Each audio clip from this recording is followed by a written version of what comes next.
how to change my flipbook to double or single page.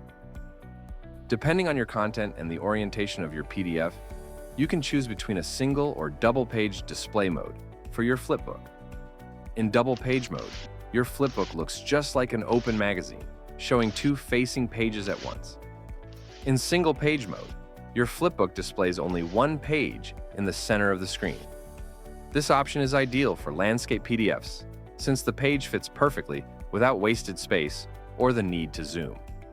Switching between modes is simple. Log in to your account and click the Customize button to open the editor.